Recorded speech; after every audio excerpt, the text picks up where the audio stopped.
A very good morning to all of you. I hope you all are doing well at home. Welcome to your conversation class. Children, in your previous class, you have learned the greeting words. Greeting words are like hi, hello, good morning, good afternoon, good night, thank you, etc. Now, today we will learn about classroom manners.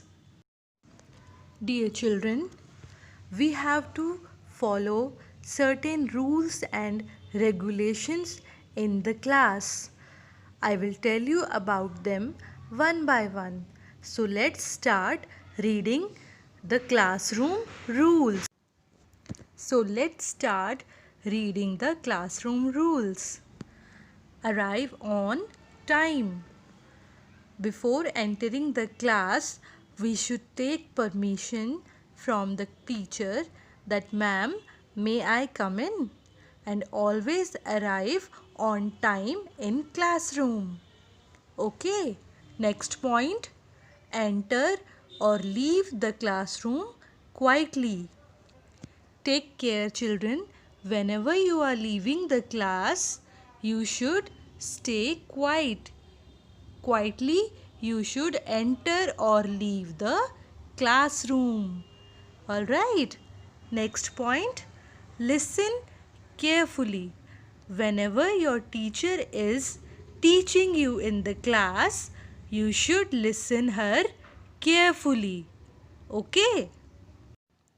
Always follow the directions of your teacher. Follow the instructions given by her in the class. This is the most important rule of the classroom. We should always follow the directions of the teacher. Next, speak one at a time.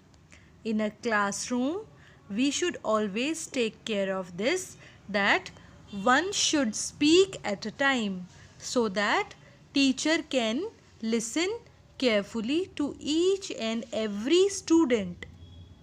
Okay, next point. Raise our hands to speak. If you want to say something, then raise your hand in the classroom. Then teacher can easily identify that this child wants to ask something. So raise your hand to speak. Now next point is be kind to others. Dear children, an ideal student is one who always be kind to others. Next point, show respect. We should always show respect to our teacher and to our classmates.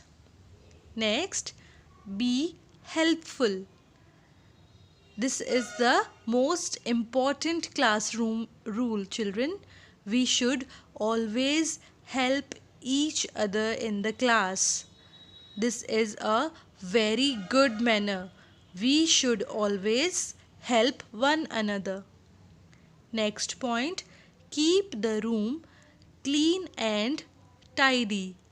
Dear children, it is a very good habit to keep your surroundings neat and clean.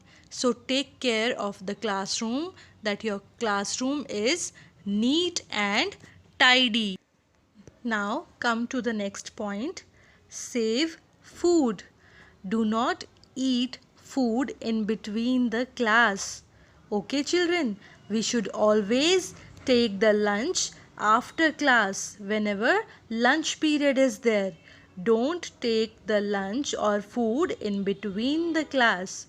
Alright children, so these are the basic classroom rules which we have to follow. Now we will read the expectations of a teacher, what she expects from her students. So first point is be in your seat and ready to work when the bell rings. Dear children, your teacher expects that when the bell rings, you should be there on your seat and ready to work. Number 2, bring required materials to class every day. Dear children, your teacher expects that you should bring required material to the class every day. That is pencil, eraser, sharpener, water bottle and your lunch box, your books, your notebooks. This is the required material that you should bring daily to your class. Okay, now come to the next point. Be respectful to the property and feelings of others. Dear children, please take care of this thing. When you are there in the classroom, you should respect the property and the feelings of others. Property of others means others' bags, others' book, notebooks, pencil box, benches, table, chalk, duster, blackboard. This is the property that you should respect. And feelings of others, that you should not hurt your friends, your teachers or the helps. Okay, helps means the maid, the aunties that help you to clean your hands. They fill your water bottles. Okay, don't hurt their feelings. Now come to the next point. Listen and stay seated when someone is speaking. Dear children, this is the point, this is the rule that every teacher expects from her students, that while anyone is speaking in the class, other should sit quietly and listen to them carefully. Okay, it is good to be a good listener. Sometimes we should be a good listener and listen to others, what they are saying, what are their queries. We will learn from them. Okay. Now, last point is put forth your best effort and participate. This is the expectation of every teacher, including me. I, as a teacher, always expect that my children should participate in the class. When a class is going on and all are participating in it, this is the biggest reward for a teacher. This is the biggest reward for a teacher if each and every student is participating in the class. So, put your best effort and participate. Enjoy the class and keep learning. All right. So, dear children, now I conclude this class. Thank you so much for being such a good listener and a wonderful student to me. Take care of yourself, stay happy, and stay healthy at home.